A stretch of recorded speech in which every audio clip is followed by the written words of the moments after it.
O vídeo de hoje é uma proposta diferente da habitual aqui do canal. Eu não vou falar sobre um anime, nem sobre um mangá, eu vou falar sobre uma HQ americana. E para tal, eu peço a compreensão do ouvinte mais otaku, mas eu acredito que essa história, ela vale a pena ser lida independente do seu nicho. E pessoalmente, Maus é um livro que eu meio que namoro faz uns 10 anos quase. A primeira vez que eu ouvi falar foi em 2009, através de um professor, e eu sempre vejo ele em prateleiras por aí, em biblioteca, em feira de livro. E esses dias eu vi de novo, como eu sempre vejo a capa dele, que já é bem familiar pra mim. E pela primeira vez eu falei, porra, caralho, eu tô enrolando com isso faz um tempão, por que não? Apareceu a hora certa, eu peguei o livro e comecei a ler. E li pela primeira vez. E do que se trata Maus? Maus é a história do filho de um sobrevivente do Holocausto. O filho de um sobrevivente de Auschwitz, do campo de concentração mais conhecido. Impossível dizer se o mais terrível de se sobreviver, mas pelo menos o mais de que se tem mais relatos. E eu nunca tinha ouvido falar do autor,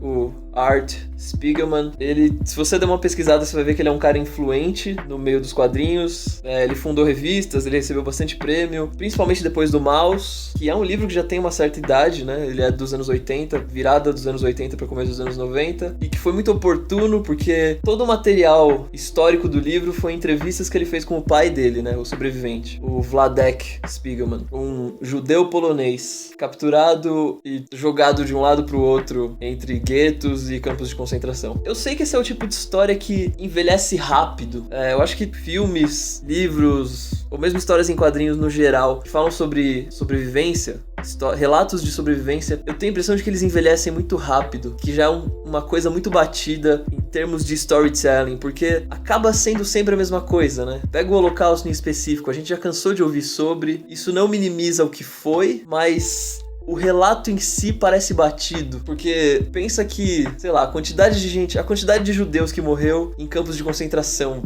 suponhamos que 90% deles morreram, só 10% sobreviveu. O número é tão pequeno que as histórias de sobrevivência não tem como não ser impressionantes, tá ligado? E é por isso que eu acho que o relato envelhece. Ele não envelhece de idade, ele envelhece de ficar desgastado, de ficar repetitivo, de tá bom, eu já ouvi histórias impressionantes de sobrevivência antes. Todas são assim, entende? Então a grande diferença do Maus, pra mim, é o fato de que essa é só a primeira camada e o livro vai começando a ter uma segunda a partir do primeiro terço dele. A partir do segundo terço, o primeiro terço ainda é bem relato de sobrevivência, / entrevista com o sobrevivente, sabe? E essa segunda camada, ela além de tudo tem um papel meio metalinguístico, porque o filho que entrevista o pai, ele começa com o tempo ao longo do livro a conversar com você, leitor, até chegar ao ponto que ele, de fato, o personagem dele de fato encara você através dos quadrinhos, né? Chega a esse nível a metalinguagem. E é muito divertido quando acontece. Então, a grande obsessão que ele começa a ter com Auschwitz, com o Holocausto como um todo, ele que não passou por isso, ele que nasceu já no pós-guerra, ele ser obcecado pela história do pai dele, tem muito a ver com a criação que ele teve, a influência que ele viveu sob a criação dos pais dele. A mãe do autor se suicida quando ele ainda é criança, e ele passa o resto da vida numa relação bem conturbada, de muitas idas e voltas com o pai dele. E isso nunca é tratado diretamente no livro, isso é brilhantemente só sugerido. Então passa a ser bastante metafórica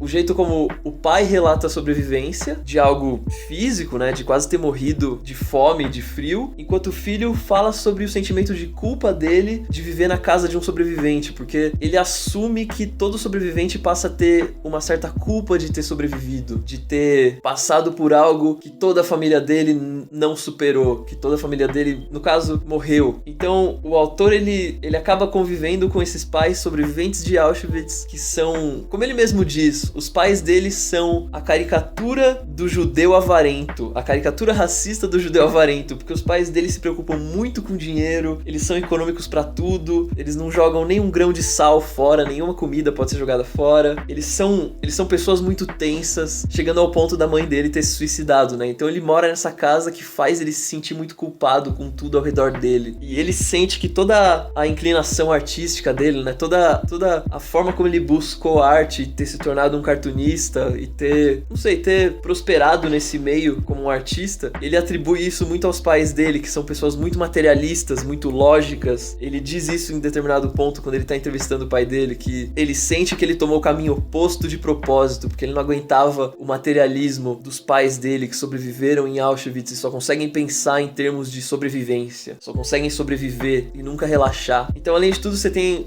um pouco esse conflito entre duas gerações, né? Uma geração que literalmente quase foi exterminada e os filhos deles que foram criados não com luxo, mas com talvez uma certa superproteção. Então, fica muito nítido nas entrevistas entre filho e pai como é conflituosa a relação dos dois, como o filho cede o tempo inteiro em função do instinto de sobrevivência do pai dele que nunca se apaga, e que o filho cede porque ele percebe que ele não tem o direito de tirar isso do pai dele. O pai dele de fato sobreviveu numa situação terrível, né? E boa parte disso, eu acho que um dos grandes méritos de Maus é não ficar te explicando isso. São todas coisas que você entende visualmente. Ele é um livro bem... Ou melhor, ele é uma história em quadrinhos que tem muitas metáforas visuais interessantes que te mostram essa relação conflituosa entre pai e filho, que te mostram as relações de poder, como elas se dão, seja entre pai e filho, seja entre cada etnia ao longo da guerra. Então, por exemplo, os personagens eles seguem mais ou menos aquela coisa do George Orwell na Revolução dos Bichos. Cada etnia é representado visualmente por um animal. Os judeus são ratos, enquanto os nazistas naturalmente são gatos, né? E os poloneses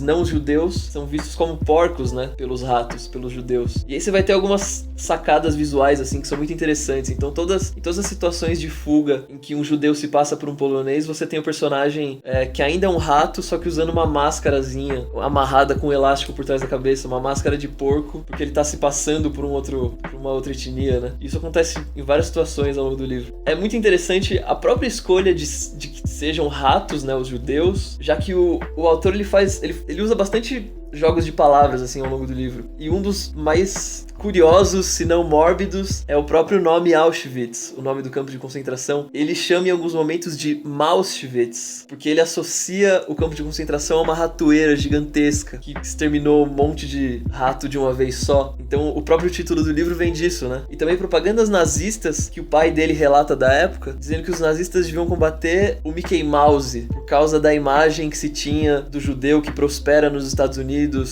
né, que esse é o caso do Walt Disney. Então, o próprio pai do autor já faz essa correlação desde antes, né, de que os judeus são ratos, já que o judeu mais rico do mundo, ele prosperou usando a imagem de um rato, né, do Mickey Mouse. Então existem várias metáforazinhas, assim, que são muito legais no livro. E já que tudo se dá por um relato, né, já que tudo é uma entrevista, é muito legal também que, ao longo da história, o enredo vai sutilmente questionando a veracidade dessa entrevista, ou das palavras do entrevistado. Porque no começo, é lógico, você acredita em tudo cegamente, porque precisa ver uma história, né, você vai só ouvindo e tomando tudo por garantido. Só que conforme a história vai avançando, você vê o pai do autor, o Vladek, você vê que muitas das histórias que ele conta não bate, você vê que ele perde a memória para algumas coisas bem específicas. E pra mim, o momento mais impactante disso é uma hora que eles estão no mercado e o filho, o Art, ele fica no carro esperando o pai dele, e o pai dele, ele vai trocar alguma coisa no mercado, ele vai trocar um cereal que veio aberto, alguma coisa assim, e ele começa a discutir com o gerente. E o filho, isso é no meio de uma entrevista, assim, o pai dele sai do carro rapidão só pra fazer isso no mercado. E o filho fica olhando do carro, o Vladek e o gerente estão claramente discutindo, tá rolando uma treta, assim, por causa de nada, por causa de um cereal. E aí, quando o Vladek volta pro carro, ele fala pro filho,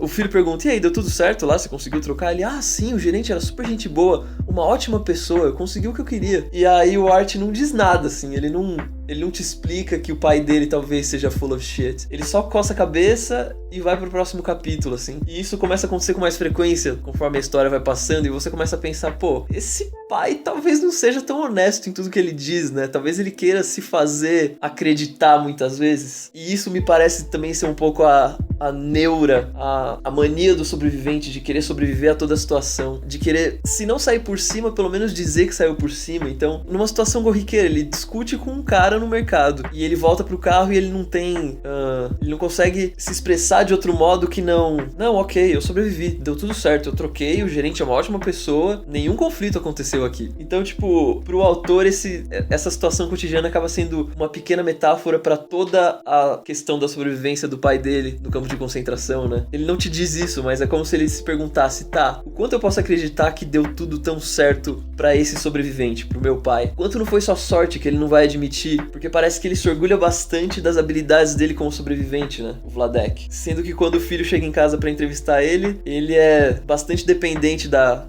segunda esposa dele, né? Da madrasta do Art. Então, é muito interessante isso, porque há essa segunda camada muito pungente no livro. Você tem... Não é só mais uma história sobre o Holocausto e sobre um sobrevivente de uma situação difícil. Você tem essa próxima nuance do filho desse sobrevivente tendo que quase reviver a situação de sobrevivência do pai por pura pressão, puro convívio com esse cara. Quanto à arte em si, eu acho... O traço ele é muito incomum, mesmo pra HQ, né? Apesar de que ele remete mais a mangás do que a HQs, porque os quadros são em preto e branco, só que há muitas escalas de cinza, há muito sombreamento, que é algo típico de mangá, né? Há muito detalhamento. Apesar do traço ser bem grosso e parecer ser feito com canetão em alguns momentos, e o fato de dos humanos serem representados por animais, isso ajuda a simplificar bastante os traços, né? Que é outra coisa que me remete a mangás.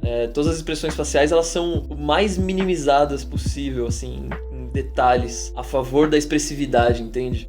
O olho é um ponto, a sobrancelha é um risco, só que muito consegue ser exprimido através disso, já que não se perde tanto espaço com detalhamento, né? Com verossimilhança anatômica. E é mais um caso em que as metáforas favorecem a história, né? E mesmo o tipo de quadrinização, ela não segue muito o padrão, seja pra HQ, seja pra mangá, assim. É bem não uniforme, página a página, conforme a narrativa exige. Você não tem aquela estrutura meio clássica de 3x3, né? De 9 quadros por página. Depende bastante da exigência do que vai ser contado em cada quadro. Enfim, resumindo, é um bom livro, é um puta livro. Acho que valeu a pena eu ter esperado quase uma década pra ler. Ele tem outras pequenas implicações também que eu esqueci de falar. Por exemplo, o fato do autor ter tido um irmão que ele não conheceu, que os pais dele perderam ainda na guerra, e a sensação que ele tem desse irmão pairar sobre ele, né? De haver uma cobrança invisível sobre ele. Ele também relata em vários momentos a culpa que ele sente pelo suicídio da mãe, como a relação difícil com o pai dele nunca foi capaz de amenizar essa culpa, né? Enfim, é um bom livro, ele vai ficando bem denso conforme ele vai passando. E não só nessa primeira camada, né?